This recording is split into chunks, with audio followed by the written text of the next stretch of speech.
Amen. Praise God again. I already told you my names. Maybe those who came after. My name is Virginia. The most famous name is Mama Mawombi. So Mawombi is a name I got from Christians. It's not in my ID in my ID. Ariko hageze hose nina abinaha dore hafi ya tante na tonto ariko yatubwiye ko nina hari iryo bamwita ubwo rero rifite impamvu. So there is a reason. Twari yabahaye ku buhamya. My husband told you a little bit of our story. Yaje arinda yacu ya 9 abamubanjirije ntabwo babayeho. Those she was a ninth child. Those who the other ones they didn't survive. Ntabwo byo mbigarukamo ariko mpagaze hano nshima Imana. Go back to those, but I am here to thank God kubwo imirimo yose yadukoreye. For the works that the Lord did in us. Bwa mbere nshima Imana ko yatumenye. I thank God because He knew us. Kandi kanatwemerera nyine natwe ikadufasha tukayimenya ikatwimenyekisha mbese. And He helped us to know Him and get to know Him. Bigakunda. And it was possible. Kandi inzira yanyuzemo niyo ngiyo. And that's the way that He used. Yanyuze mu nzira yuko tutashoboye kugira urubyaro mu gihe nyine twumvaga nyine hageze kugira ngo turugire. So the Lord accepted that we didn't have kids, so many kids. Ndashimira Imana rero kugira inzira zayo nyinshi. I thank God because He has so many ways. Kandi ko yanyuzemo rwose yabaye nziza kuri twebwe. And the way He used was good for us. Yaratubonye kuko twari dutatanye no mu madini ntabwo twari duhuje idini. So the Lord saw us. We were in different churches, different beliefs. Nararerewe mu idini ya Gatolika. I grew up in a Catholic church. Twari mu baporoso ba Adepr. My husband was a member of Protestants, one of the Protestant churches. Kandi we nabonaga ko yarakomeyemo. And I knew he was stronger than me. Nubwo yanywaga inzoga nabo barazinywa. Even if he used to drink alcohol, ntabwo cyari ikibazo ku idini. It was not a problem for his church, for his religion. Kuko n'umunsi twagizeho ubukwe. So when you got married, batwakiriye muri kantine y'iryo torero ryabo. We were the reception took place in the canteen of the church. Kandi umwe mu bari bakoragamo yari mama pastor president. So one of the people who worked in that canteen was a member of the church. So for him to drink beer was not a problem for the church. I wouldn't prevent him to beat the drum on Sunday. Or to attend church meetings. They used to go to church meetings all day. As like a seniors of the church. That's how we met. So that we can be in the same place praying together.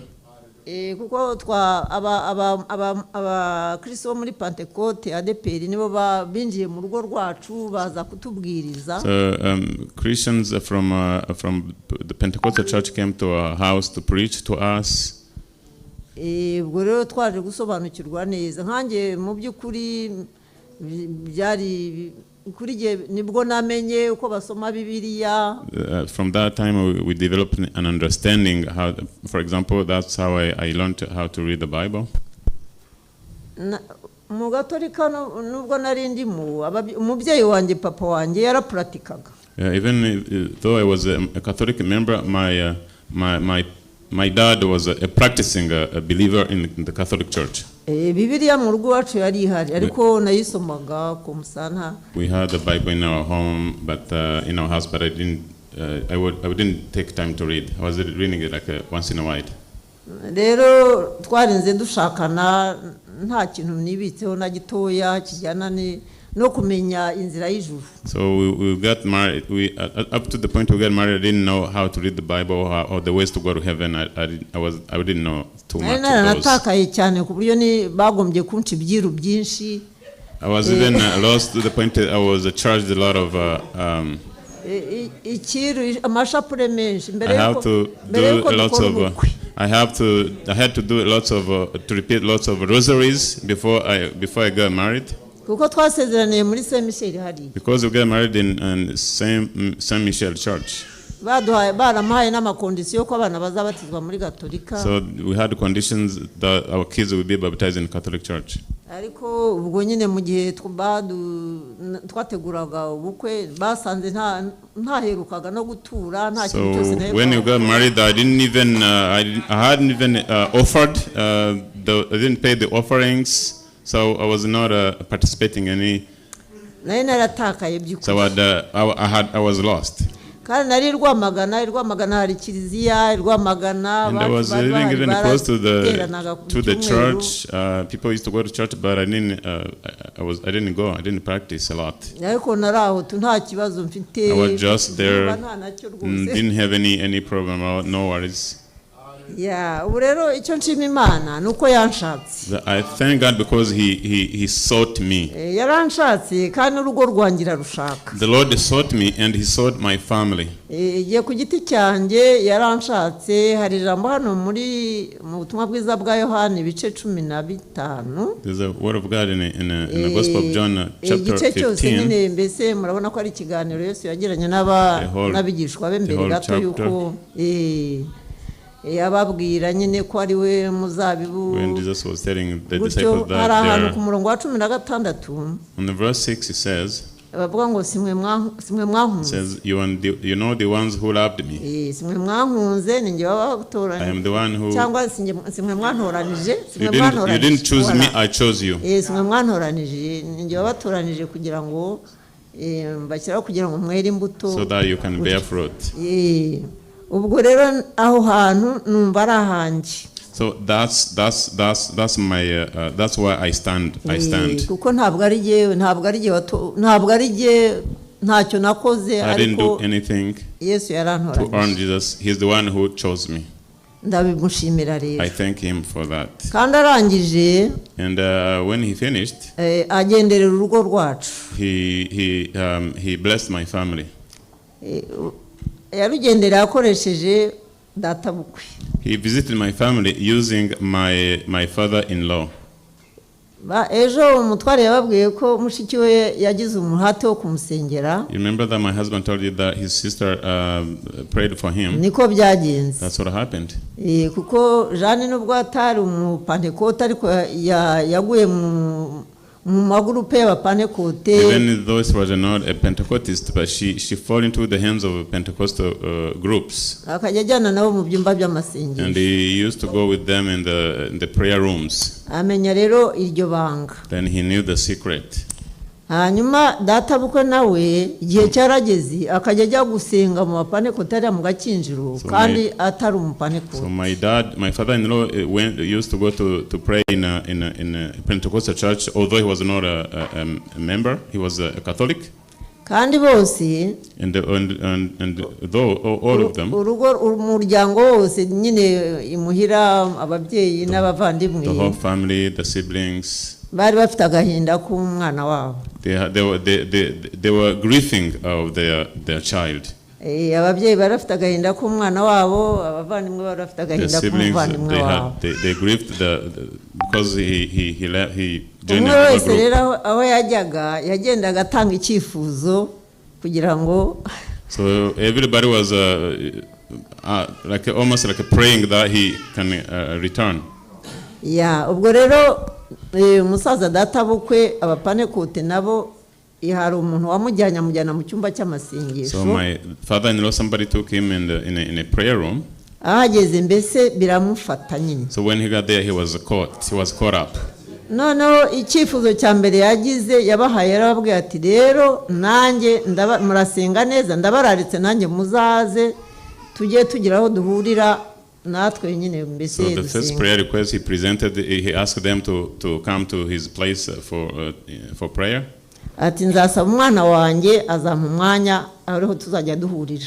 And as he said, I'm going to ask my child, he will give us a place to meet, a place where we can meet. Abapanekote rero kwa kundi bari bameze bahise bafatiraho ako kanya. So the Pentecostals, what they did, they just grabbed the opportunity. Baraza bakora icyumba iwacu nyir'urugo atabikeneye atazi ibyo ari byo. They made a prayer room in our home. Ariko bakora icyumba. But they made a prayer room. Icyo cyumba rero nicyo yihaniyemo. That's where he repented. Ntabwo natandukire ndagira ngo mbabwire uko Imana yasanze urugo donc yadushatse. I'm just explaining you how the Lord searched for us. Yanshatse ubwanjye. He searched for me. Hanyuma igashaka n'urugo rwose. And he searched for the whole household. Ndashima Imana ko yatubonye rero ikarwinjiramo. He saw us and he entered into our family. Ubwo hirya yaho rero nibyo murabibona nyine ukuntu byagenze. Beyond that, you can imagine what happened afterwards. Uyu munsi wa none turino. Today we are here. N'ahandi tujya tuhaba. We visit even in different places. Umutware wanjye nyine murabona byukuri ibi ni ibitangaza by'Imana. As you can see, my husband, it's a miracle of God. Ni urukundo rw'Imana rukomeye. Strong love of God. Ndabishimira Imana rero. I really thank God. Nkomeje gushima Imana nanjye ubwo muri uko gushaka kugira ngo ngira abana bazima kuko narabyaraga ariko ntibabeho donc inda zavagamo. So I experienced a lot of miscarriages. Ariko habayeho kugira ngo nyine nkomeze nkurikirane ariko icyifuzo ari cyo kugira ngo nigirira abantu. I continue to pray because my prayer request was that I should have kids. Hari bene data rero bari bamfashije guheka umutwaro ndetse bakawikorera kundusha. Some of my brethren, they carried this burden. Baje kubona umuntu umwe w'umukozi w'Imana waruturutse muri Kongo. They met a servant of God from Congo. Bamubwira kayanjye. They told him my case. Noneho rero aje mukuza hariya mu mujyi wa Kigali. So when he came to Kigali, bampa gahunda. They put me on the schedule. Gahunda rero ubwo naragiye nakoze uko nshoboye musanga aho yarari Nyamirambo nabo bari bahari. She was in Nyamirambo, so I went there. Uwo rero niwe wamurikiye Imana neza. Those are the ones who presented me to the Lord. Nari ngiye njya niteguye ko ari bumubwire bijyana n'urubyaro. I was already thinking that he was going to talk about my issues. N'intsinzi yo guhagarika ibyo bintu byo gukuramo inda. Or the victory over the miscarriage. Ndangije ubwo naragiye nsanga nyine bamaze guterana n'umusabye agahusa ku kazi. Then I asked permission at work. Ngezeyo nsanga batangiye arabaganirira nyine akagurupe k'abantu. It was a group of people. When I went there, they had already started. Ariko hirya yo gutanga ikiganiro muri rusange bamuha ahantu noneho tukajya tumusangamo umwe nyine. Then they give him a place where everybody would meet him personally. Ubwo rero ngiye mugeze imbere yavugaga Igiswahili. When I got in front of him, I was speaking Swahili. Cyokora n'Ikinyarwanda nyine yaracyumva. He also understood Kinyarwanda. Ariko nta yindi communication nta kumubwira ngo mbese ntiyirwa akoresha amagambo. So there was no other like a big communication or big using big words. He just opened the Bible. Ikinyarwanda arampereza. In Kinyarwanda Bible. Ampereza muri Zaburi ya 34. He showed me Psalms 34. Sinzi niba wenda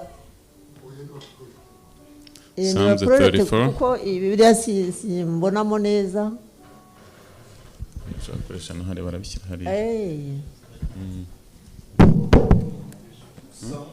Can you put Psalm 34? Psalms 34.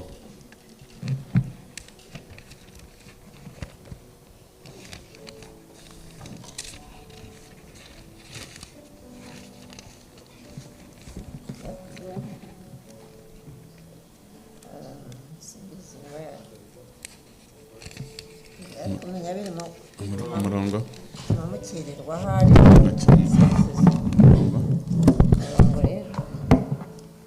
umurongo duhere ku murongo wa 5 from the verse 5.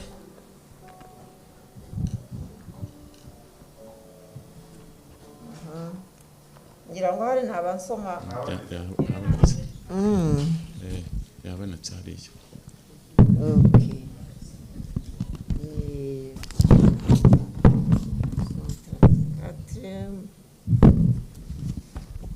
ndahera kuri uriya murongo ndi bukomeze ngera ahantu neza ndi bubabwira ukuntu nyine ahantu hamfashe kurushaho. Aravuga ngo nashatse Uwiteka aransubiza ankiza ubwoba nari mfite bwose. Bamurebyeho bavirwa n'umucyo, mu maso habo ntihazagira ipfunwe iteka. Uyu munyamubabaro yaratatse, Uwiteka aramwumva, amukiza amakuba n'ibyago bye byose. Marayika w'Uwiteka abambisha amahema yo kugota abamwubaha akabakiza. Nimusogongereho ntangiye kugera ahantu hamfashe cyane, mbese hamfashe kurusha ahandi. Nimusogongere mumenye yuko Uwiteka agira neza, hahirwa umuhungiraho. Mwubaha Uwiteka mwabera bemwe, kuko abamwubaha batagira icyo bakena. Hariya rero noneho niho hambereye rurangiza. Imigunzu y'intare ibasha gukena no gusonza, ariko abashaka Uwiteka ntibazagira icyiza bakena. Urebye uriya murongo wa 11 niwo wari ukomeye cyane.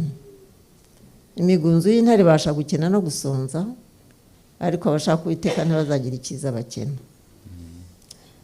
Aho hantu hari hafite byinshi hashaka kuvuga kuri gihe. So verse 11 meant so many things to me. Ubwo muri ibyo bihe byose byizo za miscarriages izo ndazagendaga zivamo, throughout all those circumstances, haje kubaho kuraguza bibi cyane nyine ku muntu w'umuforomokazi, ubundi ntabwo byari bikwiriye. Nubwo ntari nkijijwe, ariko byonyine n'umwuga n'uburyo nari mfashwe neza n'abaganga nyine biteye isoni kubona naraciye no ku ruhande nkajya no gushaka izindi mbaraga. So I went to consult the fortune tellers. Ubwo rero ari amagambo yo muri Zaburi, nubise ko arimo kunshiraho doko arimo kundoprosha gushidikanya Imana. So I felt like the verse 11 was like a reproach to me.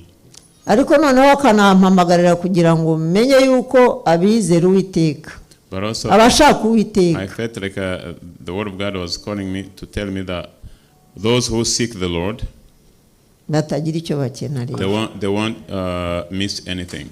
Ari amagambo rero niyo yambereye uwo mukozi w'Imana yamurikiye Imana akoreye muri ari amagambo. So the word of God aho ngaho nyine mbese nanjye ubwanjye nagiye kumva numva muri jewe ibintu byose biranyiyereka imbere yanjye. I felt like my eyes were open.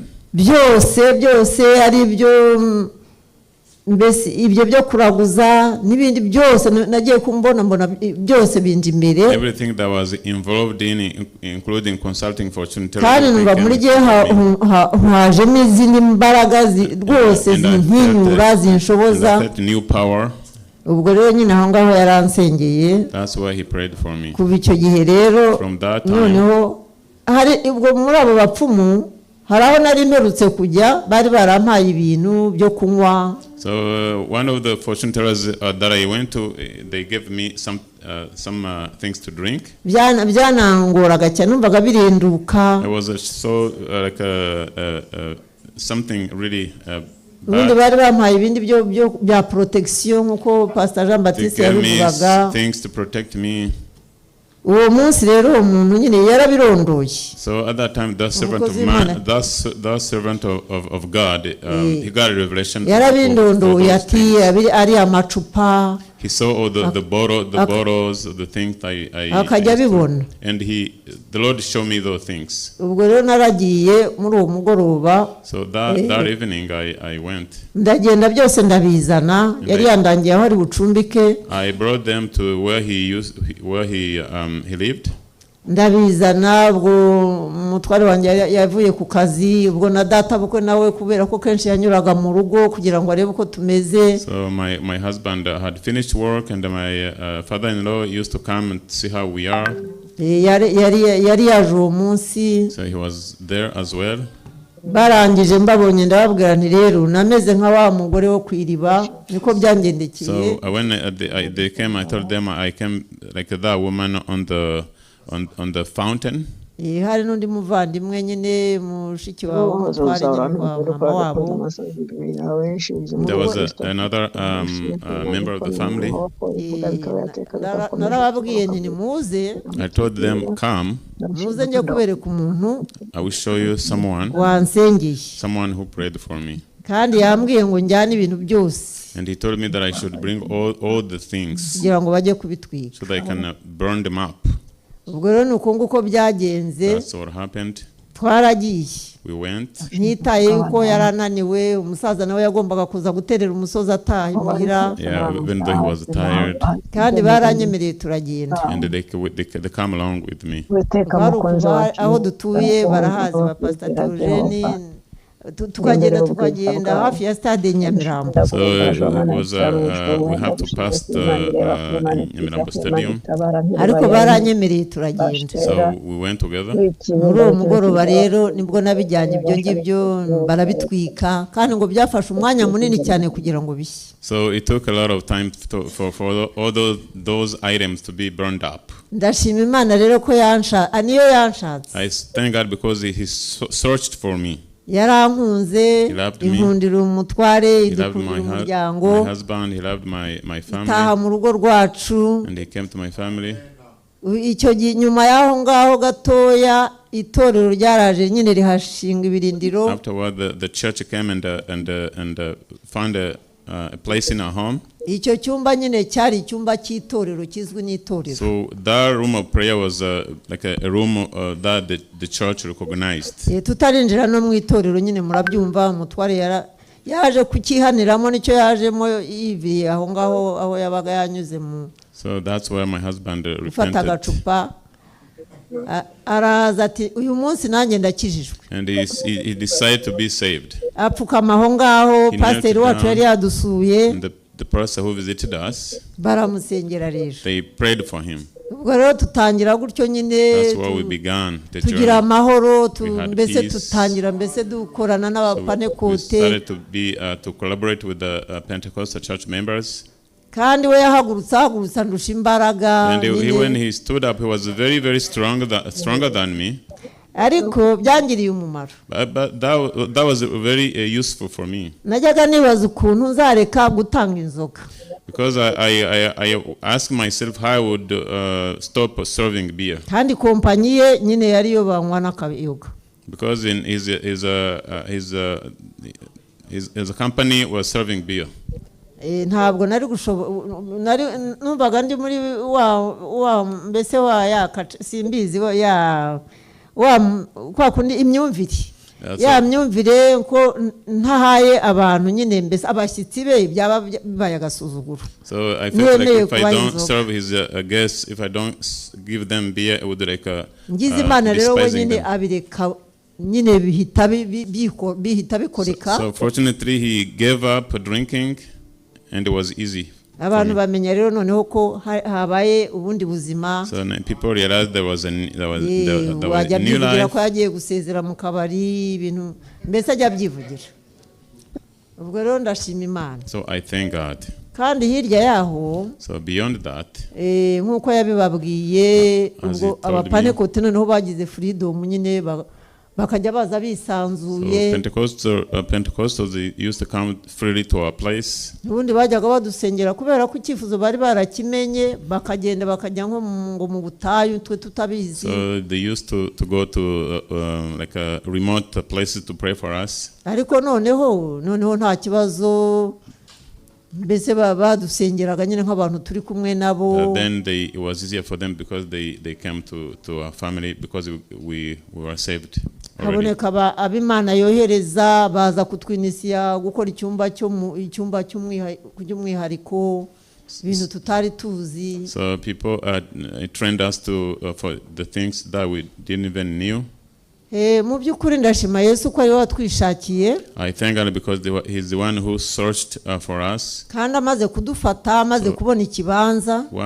Once he got a place within us, n'ibindi byose byakurikiyeho. Everything that came after was possible. Ubwo byageze hagati ndazimaze kuba 5 zivamo. After 5 miscarriages, umutware wanjye niwe wahishuriwe ati ubu turagomba gushima Imana. My husband got a revelation. He said we have to thank God. Arambwira ati numvise ko tugomba gushima Imana. He said I feel like we need to thank God.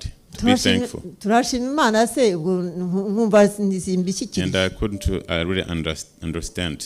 Ariko ibyo uko byaje nyine niko byagenze kuko Imana yamuhaye n'ijambo ry'Imana nyine. The Lord gave me a word. Rijyana n'iryo shimwe. A word that goes with that thanksgiving. Nagira ngo ndyongere ku buhamya yatanze n'aya mashimwe dushimye.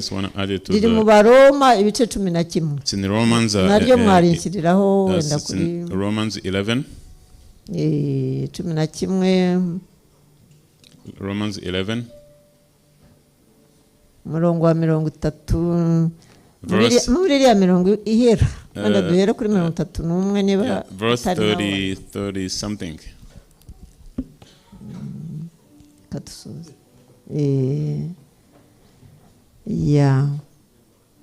Abaroma 11 nibyo. Turi bukomeze. Reka mpere hari ari kubundi sindagera neza aho niko nabo bagome ubu kugira ngo imbabazi mwagiriwe zibaheshe nabo kubabarirwa. Kuko Imana yabumbiye hamwe abantu bose mu bugome kugira ngo ubone uko ibabarira bose. Uriya rero none ashakaga. Haravuga ngo mbega uburyo ubutunzi n'ubwenge n'ubumenyi by'Imana bitagira akagero. Imigambi yayo ntihishurika n'inzira zayo ntizirondoreka. Ninde wamenya ibyo Uwiteka atekereza cyangwa ngo abe umujyanama we? Ninde wabanje kumuha ngo azamwiture? Kandi byose ari we bikomokaho akabibeshaho akaba ari nawe tubikesha. Icyubahiro kibike iteka ryose. Amen. Ngukuriya rero uko byagenze Imana yo yari izi igihe izaduhera abana. So the Lord knew his timing when he would have kids. Ariko yarabanjira tureka. But he first left us alone. Kugira ngo banze natubone tubone ko they can see us. Dukuremo ibintu byose mbese by'amarari ibindi wenda byo gutekereza ngo tugiye kubaho neza hariya mu mujyi wa Kigali. So he can help us to change the mindset. Irabanza ibyo byose ibihanaguraho. So he took everything away. Irangije rero ibona kuduha abana. Then he gave us kandi kids. Abana bacu baje bavuye mu bise by'amasengesho y'itorero. So our kids came from the prayers. Turabishimira Imana rero. We thank God for that. Ariko cyane turashimira Imana. But mostly yadushakaga nyine kugira ngo mu gihe nk'iki tube turabakozi bayo. We thank God because he wanted for us to be here in this time. Reka rero nshimire itorero. I thank you and thank the church. Mwese abagiriye umusaza icyizere muri izi zabukuru mukabona yuko nawe yabana namwe mukiri bato numva ndi fier. Amen. I am so proud. Amen. Yes, abaho umugisha rero reka nsenye Imana. Mana data wa twese uri mu ijuru. Nukuri ndagushimye ndaguhimbaje. Amen. Aka kanya nanjye mpaye ubu buryo bwo guhagarara aha. Muri iyi Canada mwami uzi yuko twifuje kuyikandagiramo kuva kera. twari twabonye uburyo ariko ntabwo wemeye ko icyo gihe bikunda. Uwera w'Isiraheli wabonye ko mu gihe nk'iki cy'imyaka turimo y'izabukuru aribwo dukwiye guhagarara kuri ubu butaka kandi kubw'impamvu zawe